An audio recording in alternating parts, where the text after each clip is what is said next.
I'm Dr. Helene. Welcome to the Vision Builders podcast.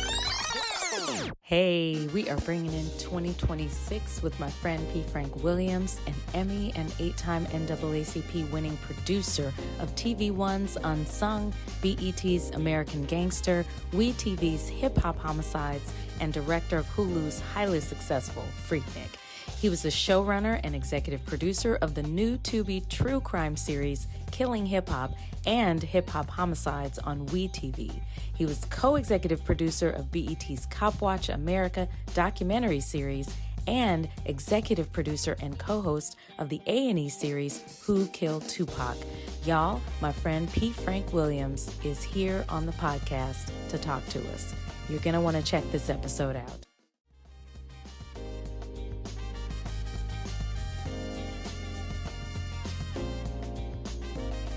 All right, I am going to introduce my very good friend and welcome him. He is P. Frank Williams, an Emmy and 8-time NAACP winning producer of TV One's Unsung, BET's American Gangster, WeTV's Hip Hop Homicides, director of Hulu's highly successful Freaknik. He was the showrunner and executive producer of the new Tubi true crime series, Killing Hip Hop, and Hip Hop Homicides on WeTV. He was co-executive producer of BET's Cop Watch America documentary series and the executive producer and co-host of the A&E series, Who Killed Tupac. This one is very popular amongst some of them. He's been on BET, Fox, TMZ, NBC's, works with everybody. P. Frank has been one of the leading journalists and TV film producers of our generation, and I'm glad to call him friend. Welcome, P. Frank. Hey, what's up? What's up? Dr. Helene, yes. Folks who know you out there will know that your bio goes on and on. You've had a lot of experience with a lot of things. I have known you for a minute and before a lot of the things. A time called the late 80s, early 90s. Yes. Yeah. But the 90s, yes. The 90s. And so I wanted to bring you on because I really wanted to talk to you about the things that happen between the lines, because I really appreciate the work that you've done on the forefront and the way that you are operating out there as journalist, as storyteller. But because I'm so interested in story, I really want to hear a little bit more about yours. So I really wanted to talk to you about how you started thinking about becoming a storyteller, because telling stories is not just about what's out front, but it's also how we end up, creating those stories for ourselves when we're very young. When did you kind of get started in realizing that, you were a good storyteller? Well, I grew up in Oakland, California in the 70s and 80s. And, I was in the shadow of the Black Panther Party, like in real life with Huey Newton and Bobby. Right. And I saw those people in real life, but also like the Hells Angels and regular street drug life of people like Felix Mitchell, who I'm producing his documentary now. So it was a very layered and very complex environment. Bay Area, Oakland is known as sort of one of the cultural capitals of the world. And I was there at a time when it was going through a lot. And so I think I was one of those little kids who saw all of that. I don't think I ever didn't understand the beauty of the culture of my city and the complexities. And so I had the afro with the big glasses, 70, you know what I'm saying? I just was watching that. I'm going to go find a picture. There's got to be a picture. There's a good one out there. I don't want to tell you what's that, but I was that nerdy little smart hood kid. You know what I mean? I don't say, because we say hood, we don't necessarily mean drugs or crime or whatever else, but just, urban environments with sort of lower economic situations for people. My mom and dad weren't really together. And so I think pretty much the first time she experienced, that popped up. And so she was only 16 years old when she, pregnant, and 17 when she had me. So we sort of grew up together. My father was not in my life at all, zero. He was a Vietnam veteran. I think he came back from the Vietnam, kind of messed up and all of that. So I just was a curious kid. And so I was strapped in between like sort of street life and doing really well at school. I was always a good writer. I just was born naturally to write. I'm not sure how it happened. I just write poetry, different things. And by the time I got to my high school, I was writing for my high school newspaper.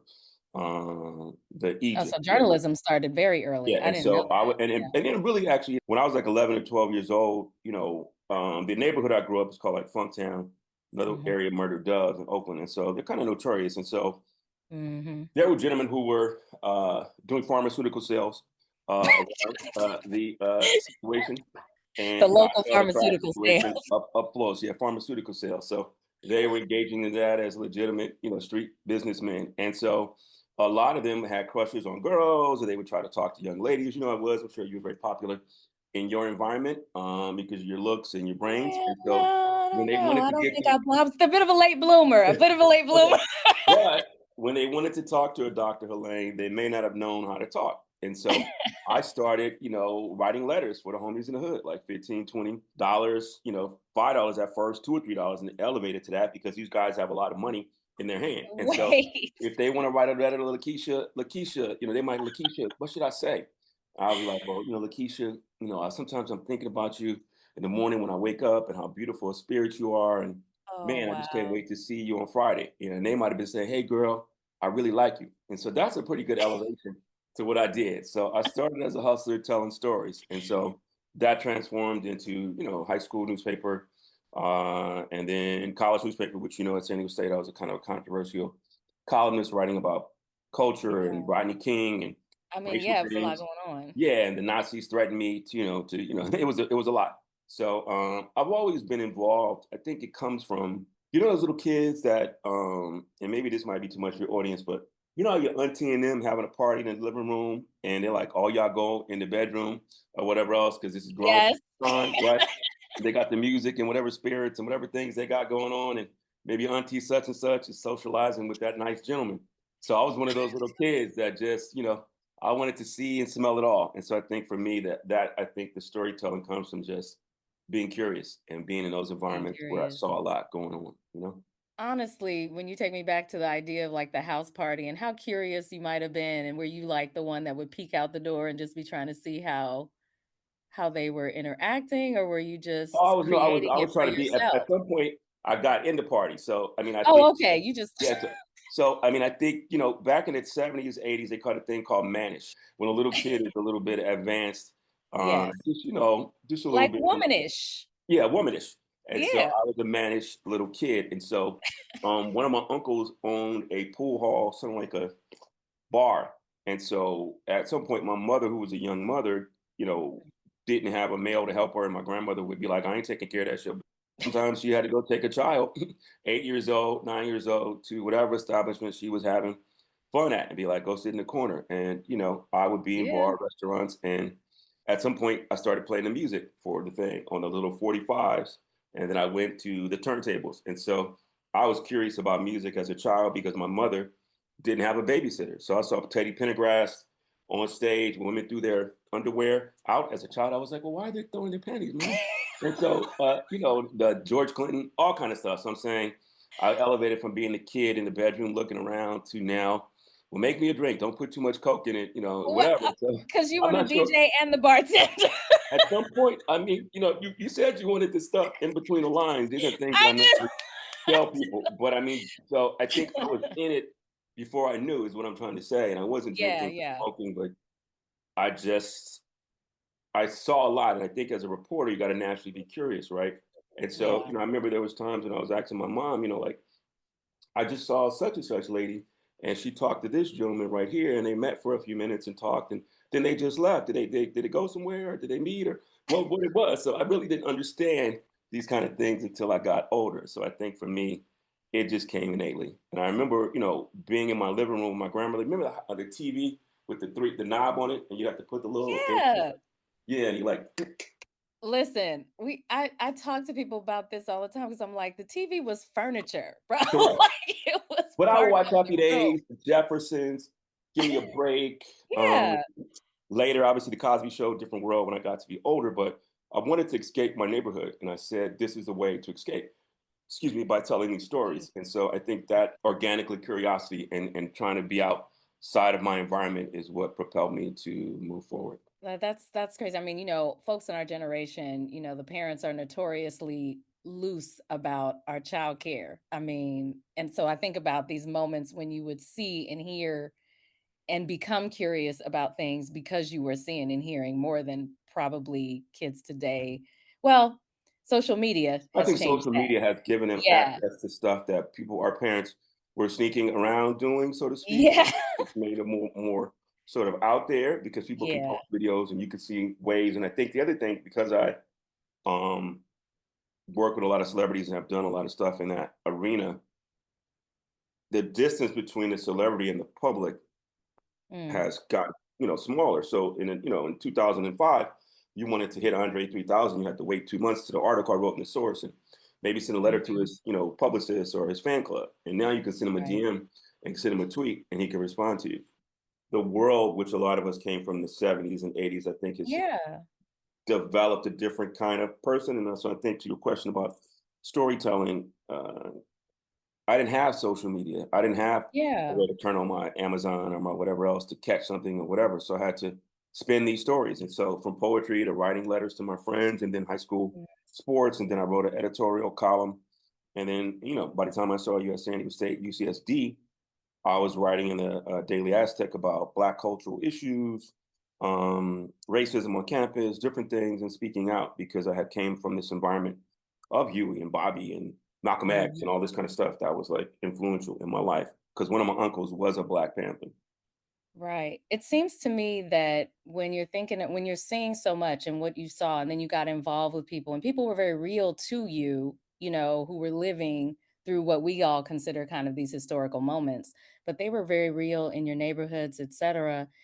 I mean, it's when you became a documentarian of such things. I mean, how do you think about documentary work when it comes to storytelling? Because I started out as a journalist, as you know. Mhm. Just as a sidebar, I graduated from San Diego State, where I met you, and then I went to Columbia Journalism School in New York City, where I Mhm. got a master's. And then at that place, I was working interning at New York Newsday, and there was a magazine called The Source, which I used to read. The Source magazine is a hip hop Source used to be magazine, right, everything. in the '90s. And so I love music and I love writing. So it's sort of a forging of those two things. And so when I graduated from Columbia, I was fortunate enough to get a job at the LA Times. I know that Mhm. sounds a little crazy, but it happened. And so straight out of It school, I did. had a job at one of the biggest publications in the world, especially at that time. And so, being a writer is a written journal of what Yeah. I've seen, smelled, heard, tasted, examined, or whatever the case may be.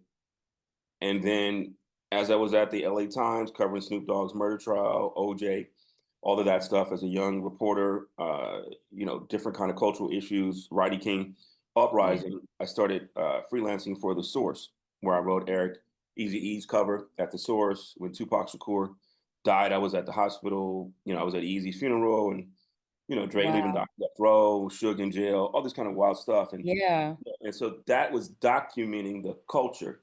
And Yeah. so by the time I got to American Gangster, I'd already produced and written a lot of like award shows, BET Awards, Hip Hop Awards, Vibe Awards, Grammys, whatever different things. And then, I started to work on American Gangster. I got approached by Reggie Hudlin and Nelson George because they knew my work as a hip hop journalist. And I started producing American Gangster, which is a series on BET. This is around 2005, seven, something like that. And Yeah.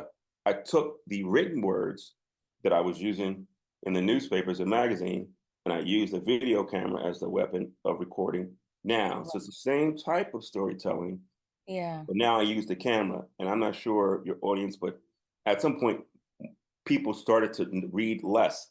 And as a person, Yes. like, 3,000, 4,000 word articles, you read some of those source covers I wrote, there's like 3,500 words and all this stuff.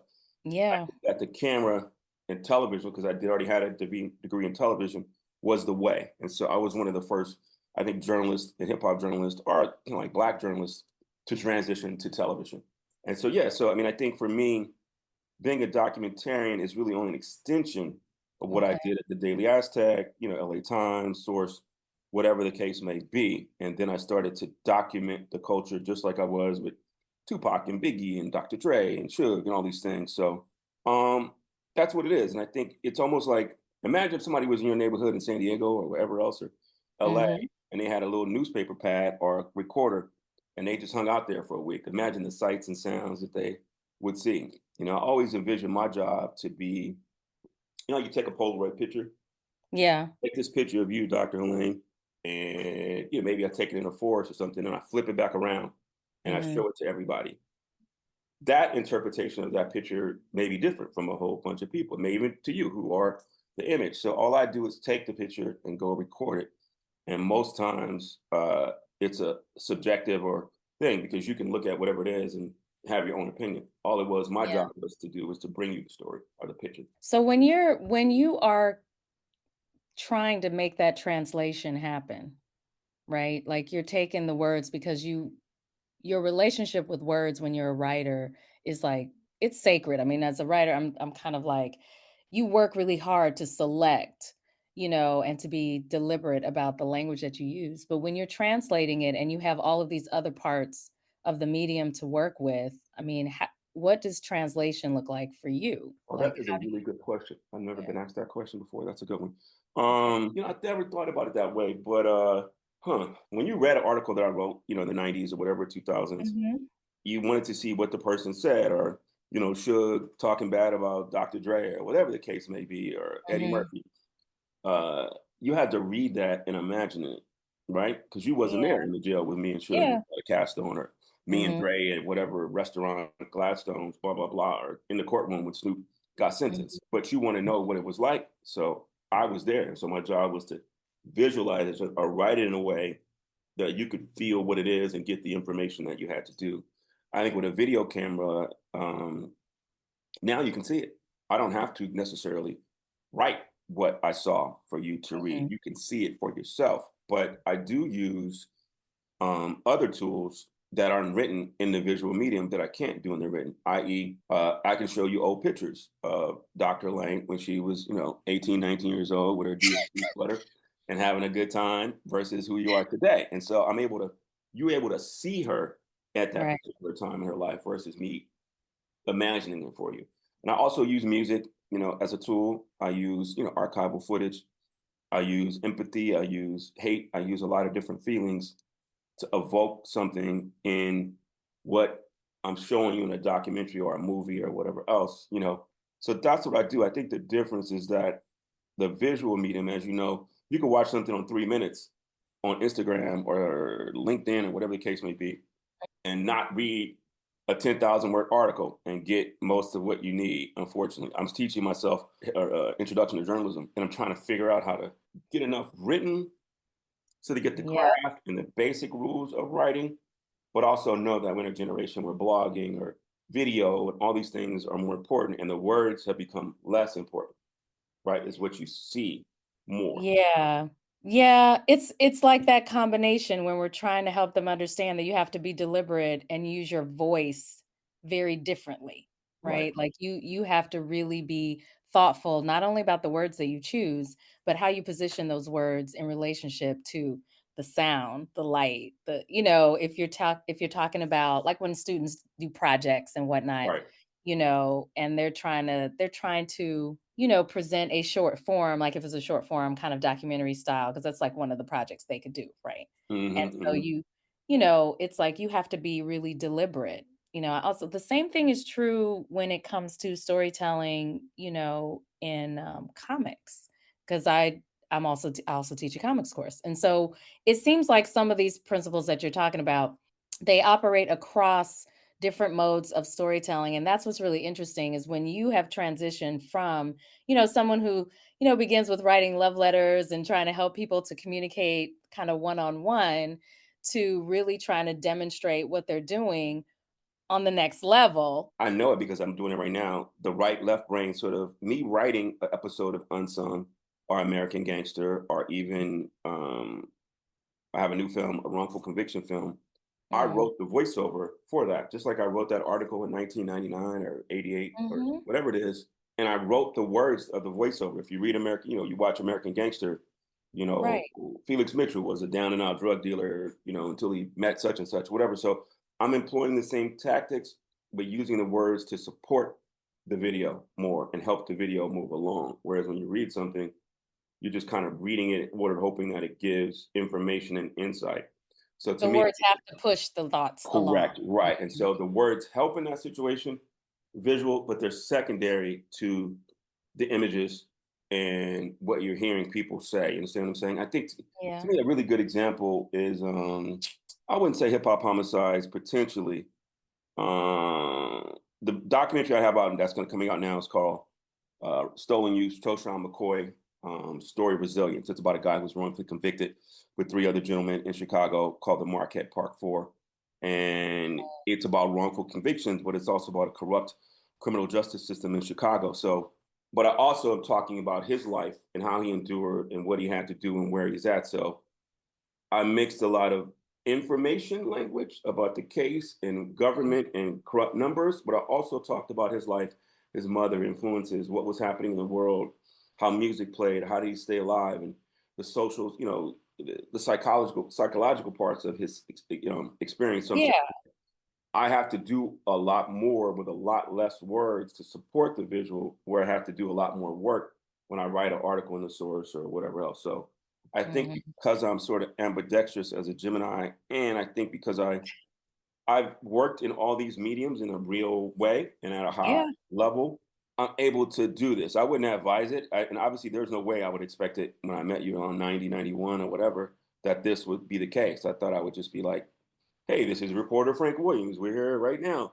on Dr. Oakland's Still show. We're doing it. talking about life and journey. That's what I thought. Who knows that I would end Mhm. up directing Freaknik or be working on the Grammys or whatever the case may be. It just sometimes life happens, but I do think for me, the basis of everything that I've done and continue to do, and even with me hosting stuff or just doing whatever, is storytelling.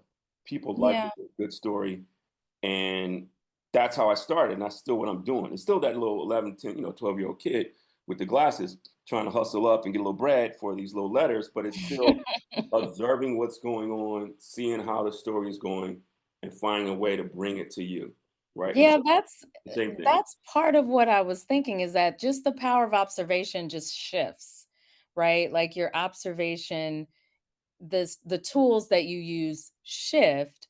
And so when we're thinking about documentary, it almost seems like documentary works even more genuinely to who you were as that little kid because as a kid it's like you're seeing and you're curious but you can't necessarily process everything all at once, but in a documentary kind of format it does feel very much like I'm getting a lot of different information in different mediums and modes and it's all happening at once in the same way that it's a holistic Correct. experience, Right, right? right. Like it's very holistic. Like you said, if you're looking at old pictures, etc., and you're drawing a whole picture, which so often doesn't even happen for so many folks when it comes to journalistic review, because it's trying to give you the information. You're not necessarily trying to talk about the person's Well, entire. no, I think, like I said, American Gangster, I think is a good one.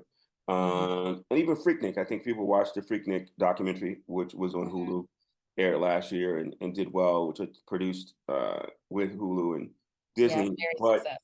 I think when people watch that, because it was a buzz about it, and is my auntie gonna be in there? Is whatever the case may be, is my hoochie days from 1993. Folks were go see it just to make sure they were. Correct. But I think the thing that was ever present for me as a person who did attend it once when, I'm a member of Alpha Flight Alpha. I remember us going there and being blown away about some of the sights and scenes. But I wanted to give you, if your grandma and them, they say a phrase called from the rooter to the tutor.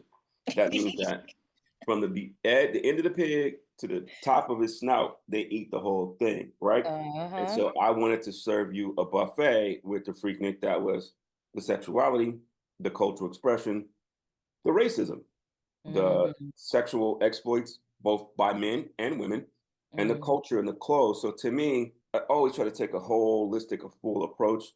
And because it's a documentary, I was able to give you that.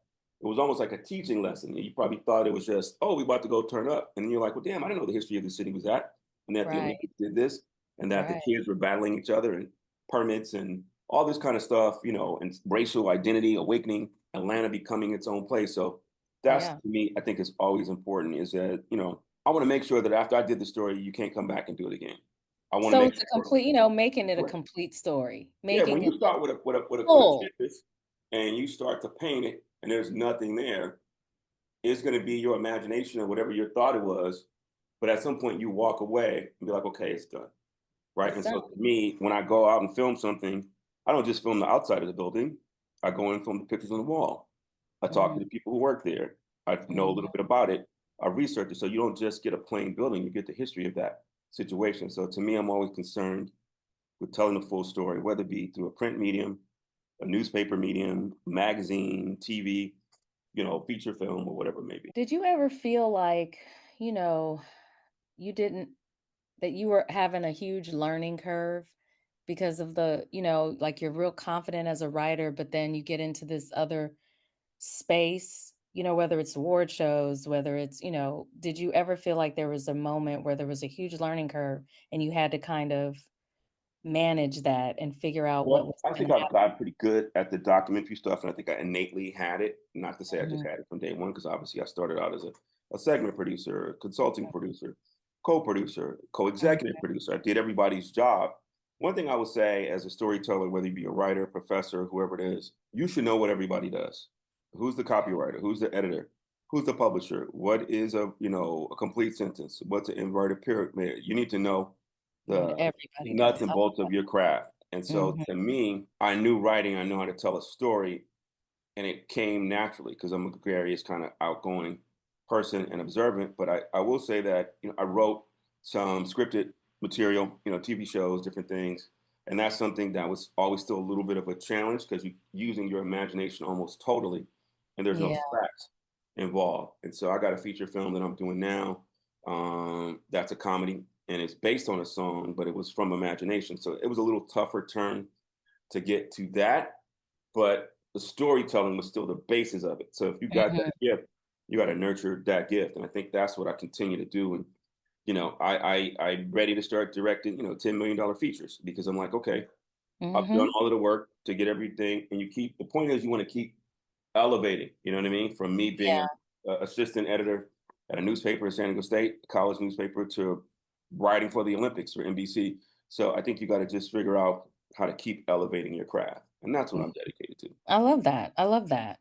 Well, for those folks who are, artists and academics out here in my listening audience, and they are thinking about whatever way they can step out and kind of make this second season move forward and elevate a little bit, and maybe they're writers or documentarians, because I know some out there for sure. Mm. What advice would you give to someone who is trying to who wants to elevate and not just elevate in terms of moving up the ladder, but elevate their work, right? Like elevate how they do what they do as well. Well, I think to me, it's a couple of things. The first thing is, when you watch the movie, you watch the beginning of a movie and it gets to the end of the movie and you're kind of wondering how it's going to end. To me, I reverse engineer things a lot.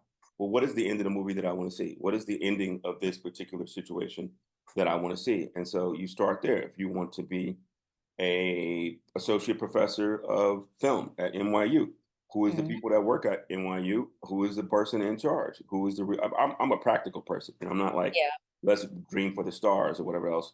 So you maybe reach out to that person. You see what they've done. You study them. When I was doing certain things, I was doing award shows. I produced Showtime at the Apollo.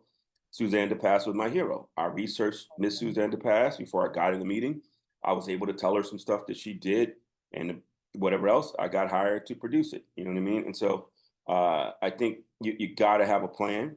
And I will say that if you have a passion about storytelling, whatever it is, it's never been a better time to Mhm. do that or be a writer, because I think that social media has helped you eliminate. You may not be able to get on a call with Amazon or Hulu because you may not have experience or the name, just being Mhm. real.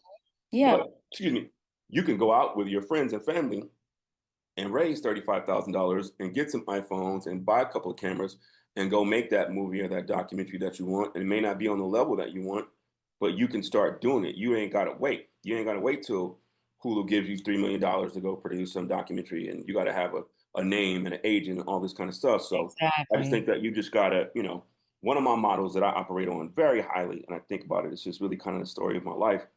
You know, why shoot the breeze about it when you could be about it? I mean, Period. really. You That's what can I'm trying to tell them out Yeah, here. Like, yeah. get going, get started. Like, Start what where are you you waiting are. on? People talk about, think globally and act locally, and I think that Yeah, mantra is important. So if you're an artist, whatever it is your thing is, stop talking about it and just go do it. Even if it's not as great. If I show you some of the stuff I wrote or things that I produced back in the day, you'd be like, what the heck is that? But I know just, that journey of 1,000 steps kind of starts with that one or two. So to me, exactly. that's, what I preach is to go after it. And I think it's never been a better time because the cameras are cheaper. You can start your YouTube channel. I have a TV show now that I'm doing with one of the biggest internet personalities in the kind of like urban space, and it's big streamer. Ooh, And so he set out to be different, and he built that channel up. He has a lot of millions of viewers now, but he just didn't wait. And it didn't happen overnight, but slowly but surely, he became at the top of his game through consistency and hard work and elevating himself. So I think that's the those word things are right really there we important. keep hearing is Yeah, consistency, that everyone says, like, the key right now isn't really about getting into some special door. It's usually just about getting out there and doing it and being consistent. correct. The gatekeeping, I think, has definitely decreased. Like I said, Mm, I can imagine when I was at the source or I did Wyclef interview or whatever. A good example, my son, he saw there's a Wyclef Jean interview that I did in the source. He has a Hate and Love. You can find this really easy to find. I want to say it's 2000. And this was when Clef talked about his relationship with Lauryn Hill for the first time. Many mm, people, I'm sure people know now, but they didn't really know then that Wyclef yeah, and Lauryn were dating while he was married. And that whole first album, the Miseducation Lauryn Hill is about Wyclef and their relationship. And so mm. at the particular time, this is 25 years ago, I think, Yeah, it's been nobody had been talking about this. And Clef was looking for a place to do it at that time. There wasn't him and Cardi B and Offset going back and forth or Nicki Minaj on. No, there was none of that. And so right. that it took it 3 months for my article from when I did it to come out to the world. So that medium to talk about news and information, that's how it worked. And so Yeah, to me, that's why I always say you got to understand the history of what you're trying to get into and how it's working today. Because I think that back then, I just would have went to Wyclef's hotel room and be like, hey, let's go talk. Boom, and put him up on social media the next day. I would have took 2 months with pictures and lawyers and agents and the record label reading it and blah, blah, blah. You know what I mean? So I mhm. like the access, but I do think some of the mystique of what we previously had is gone. Oh, the mystique.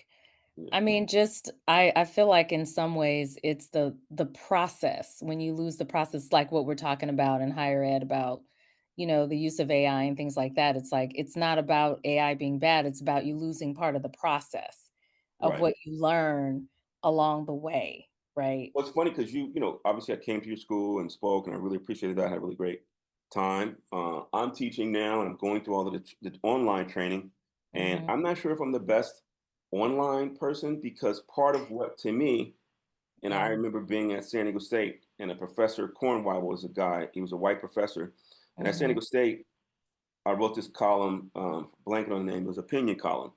And I remember writing. I don't know if it was about how black people wanted to join in on the riot with OJ or whether in LA. I think it was something like that. I was talking about I'm on the freeway driving to LA, blah, blah, blah. I'm ready to go get, I'm just tired of whatever. And so a yeah. few days later in class, he had read my article.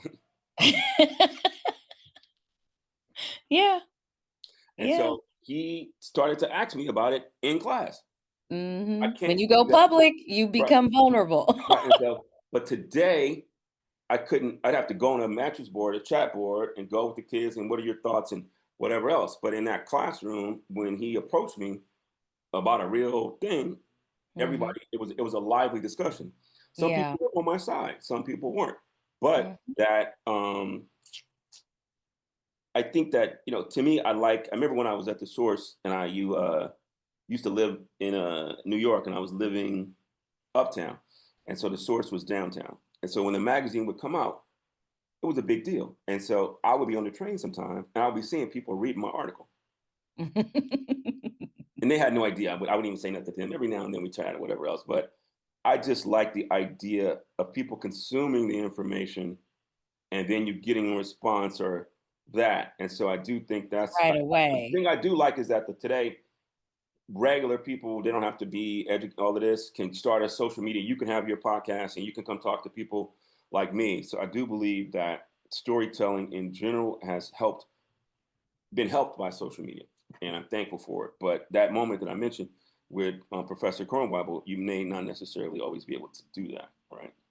Yeah, I mean, when you're that's part of the issue with higher ed in this moment is that, the process, like I was saying, like just the process has changed, but at least the work can still be quality. The work can Right. still be quality if you are seeking out that holistic view, if you are using all the tools in Right. your toolkit, if you are applying the things that need to be applied to tell the story, then, the path has shortened a little bit. The opportunities are Yeah, there. but one thing I don't like, and I don't want to be like the old man in the club. Like I remember when we used to party, y'all drinking red cups and y'all have skinny jeans and your lyrics ain't about nothing. And I don't want to be that guy, but I do think, you know, uh, the amount of understanding of real storytelling and versus blogging or sources or just saying anything you want on the internet and having no backing, no Yeah, link. I could just say whatever about you and get canceled and do whatever else. So I do believe, as a person who worked in factual journalism and who does work in factual stuff, when I did Freaknik or American Gangster, you know how many lawyers that watched that before that came on TV? So I'm right. just saying, I think that some of the laziness is involved in Mm, the craft because people aren't getting trained the way they mhm. can. But I do like the ostentatiousness of like, I'm just gonna go do it. So I'd love to have a balance, I think, for me as Yeah, a professor, and as a writer. have an ethic associated with, going out there and But I doing think the work. I would We do imagine some care of your about students, things have gotten so much easier. When I would do something it. back in the day, I have to go read all these books, go look in the Yeah, library, do whatever, and now go on to Google or AI. Hey, tell me yeah. what year did Dr. Elaine graduate from college, and what has she been doing for the last 15 years? And I put that in AI, come up with your professors, your life, or whatever else, right? And I didn't have to do the Yeah, work to actually go find it. yeah. Yeah. But that's what we're all out here struggling against. But while we can't exactly unravel it, like we're not going to be able to go backwards. Like I tell colleagues, I'm like, well, we're not going to be able to say we're not going to be using these tools. We simply have to decide what are the boundaries going to be, and Right. how do we recover some of the things that we learn in those old processes? How do we put processes in place? Because you shouldn't just be able to get up there and create a documentary or a film or anything that is not factual and pretending to be. But we do have this issue consistently. Well, Like, there's a TMZing of the world. yeah, And, it's ironic. I did work at TMZ with Harvey. And one thing yeah, I will say, though, TMZ has fueled gossiping and shade room kind of mentality and all of this kind of stuff. yeah, uh, TMZ has a pretty good legal situation. So 9 times out of 10, if they're saying something, it's been sort of vetted, whatever else. right. But sometimes these other platforms may not do that. And so I just worry that, there was a case, I think recently, I think it was Tasha K and Cardi B, when the Mm, gossiper Tasha K, I think is her name, wrote all these different things about Cardi B, and Cardi B sued her because it yeah, wasn't true. And so you got to be careful about what you say and what make you sure there's say factual stuff because it could come back to bite you. and the language you use, as a matter of fact. Correct. Because even in the language, if you even suggest something that might not be true, right? Correct. That's why I'm trying to stay Me Too free. I don't say nothing. I used to be very inappropriate. People know me. I talk and say a lot of crazy madness, but I try to. Like, let's just keep it, but, yeah, like, mhm. All right. Well, I appreciate that. Now, listen, you have a lot going on. I want to share with everybody what is coming up for you and where they can find your work. Well, I'm always blessed to be working. I'm here in my offices. My For the Culture, by the Culture is my production company, media company here in Los Angeles. We do podcasts, television, short form content, digital, different things. We have a podcast with the BBC called Must Be the Money. It's a financial literacy podcast that's airing with American Public Media and BBC. which we produced with Matt Barnes starting next year. I just directed a Yes. film called Stolen Youth, Shoshana McCoy, and Story Resilience, which will be out hopefully next year. We got a big screening in Chicago next week, and that's produced through my company. And I got a Roger Troutman project that is about his life. Roger Troutman, more bounds. Yes, come on, Ohio, and doesn't he have Yeah, yeah, roots out here? he came Yeah, from Ohio. I produced his Unsung, and so it's a passion project. Working with Dog, the Dog Father, on that, and okay. so that should be really great. And I do have an Amazon project in the works with one of the bigger internet personalities. That's a true crime. I do a lot of true crime, Mhm. music, sports, and then I have a podcast that I'm going to be hosting. I usually am behind the scenes, but I'm gonna have to step out top of next year that I'll be hosting my own Get podcast. on out here. Yeah, but it's not in the music space, which I think people would predicted I would do. So yeah, man, Oh, I just want to continue to tell these stories and brand and make sure that young people of color are not just in front of the camera playing sports or acting reality shows. That we're the owners and yes, controllers of our content, thus for the yes, culture, by the culture. Meaning it's not just for us, but it's something we did and produced. Because for me, I had a lot of experiences where I was the only black person in charge or the showrunner or the creative, and the whole crew was white. And not to say that white people can't do black stories, but you don't want somebody saying Tupac Shakur, or I'll give you guys a funny story. One time I was people know this story. I was at the show Who Killed Tupac, and so I was working with a particular production company who really should have never been doing the show, but uh, they ended up producing it because they were got a the friend at the network basically gave his homie a deal. So these mm, people were producing the show about Tupac Shakur, as we all know who Tupac is. mhm, And I was a producer on the show, but I also am in the show, right, on TV. And so I'm in the room with him, and we're going over notes for like a beat sheet. A beat sheet is basically what the scene is going to be, what's going to be said, blah, blah, blah. And so I was saying to him how it's a white young Jewish gentleman, how Tupac Shakur, mother Afeni Shakur, used to make Pac read the Wall Street Journal and the New York Times, and then come back and do a report about it. hmm. And the young gentleman said to me that never could happen. Like there's no way that happened. And I was like, no, Afeni has talked about doing it, and Tupac has said he used to do it. His mother was in the Black Panther Party and quite literally and really fought Right, her own case in court and won. And so right, this is a very literate like, woman. very But he literate couldn't believe woman. that a black family would have a young black man reading a newspaper. So it's important that we tell our own stories, but we're also the producers of these things because there's cultural mores and racism Yeah, embedded in the fabric of the country. And mhm, media is the number one propagator of how they kept it alive, right? Now letting you read, yeah, making you read some bad Bible, keeping information away from you. So it's important yeah. for us to make sure that the information gets out to everyone and that people telling these stories of your favorite show on TV or film are people of color as well. Yeah, because interpretation does happen, and what we leave out matters too. And Correct. so I really appreciate how, you know, you have been in the background, but are also, you know, in the foreground and making the argument, on Well, there's behalf. only a few of us in the room, right? It's best Yeah. when you're doing something about whatever culture that I think I was working on a project, and I won't say the name of the project, and I won't say the network because you just never know with today's world. Yeah. Cancel. But it was a project about hip hop culture, and it was about street life.